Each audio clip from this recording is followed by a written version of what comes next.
Welcome to Devotionary, where we make the Bible accessible and applicable.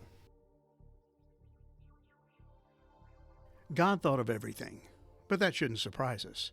After all, He's the all-knowing, all-powerful God of the universe. Nothing escapes His notice. And nothing takes place outside His sovereign will. So in Deuteronomy chapter 4, verses 41 through 49, Moses reveals God's plan for cases of unpremeditated murder. God knew it was going to happen. It was the inevitable outcome of fallen men and women living in a fallen, sin-marred world. Accidents would happen. But what were the Israelites supposed to do when they did? God had a plan, because He didn't want one sin leading to another.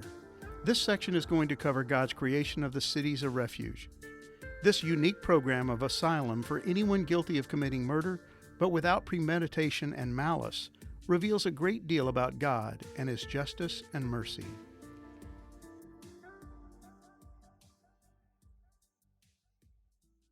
Then Moses set apart 3 cities in the east beyond the Jordan, that the manslayer might flee there, anyone who kills his neighbor unintentionally, without being at enmity with him in time past.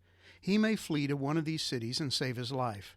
Bezer in the wilderness on the tableland for the Reubenites, Ramoth in Gilead for the Gadites, and Golan in Bashan for the Manassites.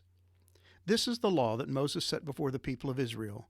These are the testimonies, the statutes, and the rules which Moses spoke to the people of Israel when they came out of Egypt, beyond the Jordan in the valley opposite Beth Peor, in the land of Sihon, the king of the Amorites, who lived in Heshbon, whom Moses and the people of Israel defeated when they came out of Egypt.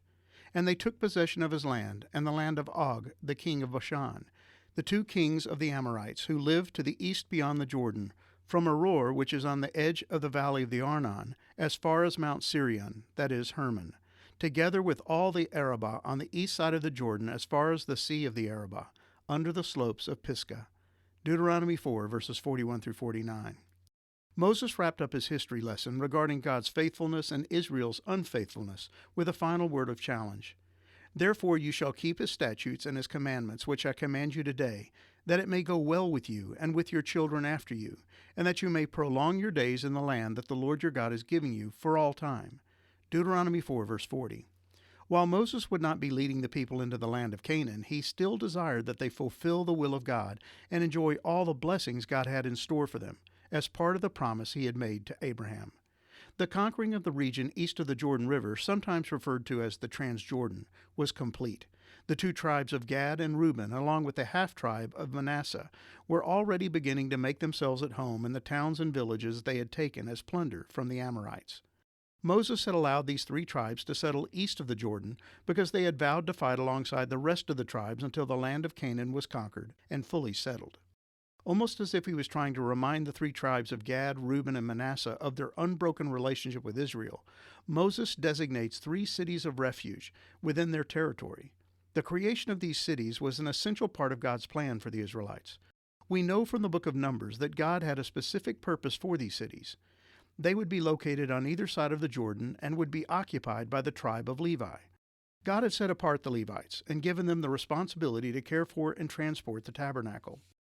They would be allotted no land in Canaan, but were to receive 48 cities, located within the boundaries of the other tribes. 6 of these were to be cities of refuge. 6 of the towns you give the Levites will be cities of refuge, where a person who has accidentally killed someone can flee for safety. In addition, give them 42 other towns.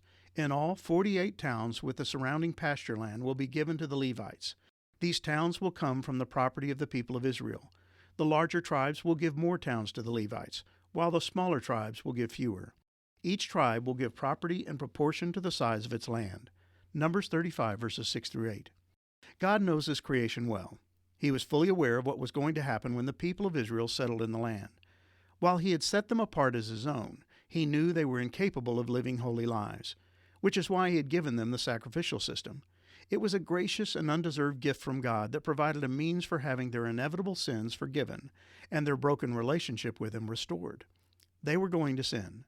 The law, given by God, provided a non-negotiable code of conduct meant to express His expectations and expose any violators of those expectations as guilty. One of the 10 Commandments God had given to the people of Israel was a prohibition against murder. This was a clear reference to premeditated murder, the taking of someone else's life out of anger or revenge. But what about those cases in which a life was taken accidentally? God had a plan for that, and it involved the cities of refuge. Anyone who assaults and kills another person must be put to death.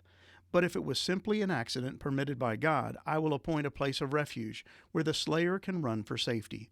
Exodus 21, verses 12 through 13. But if anyone committed premeditated murder, the penalty was to be death. However, if someone deliberately kills another person, then the slayer must be dragged even from my altar and be put to death. Exodus 21, verse 14. So God provided a plan for protecting the innocent and to prevent the unnecessary taking of life. He knew that the natural response of someone whose loved one had been murdered, either willingly or accidentally, would be to seek revenge. But in order to prevent the avenger from killing an innocent individual, God provided these 6 cities as places where the murderer could seek asylum. Designate cities of refuge to which people can flee if they have killed someone accidentally. These cities will be places of protection from a dead person's relatives who want to avenge the death. The slayer must not be put to death before being tried by the community. Designate 6 cities of refuge for yourself, 3 on the east side of the Jordan River and 3 on the west in the land of Canaan. These cities are for the protection of Israelites, foreigners living among you, and traveling merchants. Anyone who accidentally kills someone may flee there for safety. Numbers 35, verses 11 through 15. God was in no way minimizing the taking of human life. Even in the cases of accidental, unpremeditated murder, there was still a consequence associated with the act. The guilty party was to remain in the city of refuge for the rest of their life, or until the death of the high priest, in which case he was to be released as a free man. As long as he remained within the walls of the city, he was protected from the avenger. But if he ever ventured out, his asylum was waived, and he became fair game for anyone seeking vengeance. God knew that sin would be inevitable and unavoidable for the people of Israel, and the law was designed to expose all that God considered to be a sin. Any violation of his law was a sin. Any failure to live up to his holy standards was a sin, and every one of the people of Israel would be guilty of sin. But they could find refuge in God. The individual who accidentally took the life of another had a place where he could find rescue and relief for his crime. The man or woman who sinned against God could find forgiveness and cleansing through the sacrificial system. God was never surprised by the sinfulness of mankind. In fact, he had planned for mankind's redemption long before Adam and Eve ate the forbidden fruit in the garden. He had formulated his plan for providing refuge from the guilt of sin even before he created the universe into which sin came. Paul points this out in his letter to the Ephesians. Even before he made the world, God loved us and chose us in Christ to be holy and without fault in his eyes. God decided in advance to adopt us into his own family by bringing us to himself through Jesus Christ. This is what he wanted to do, and it gave him great pleasure. Ephesians 1, verses 4 through 5.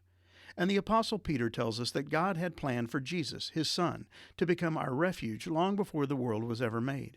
Before sin ever entered the scene, God had prepared for his own Son to become a city of refuge for sinful mankind.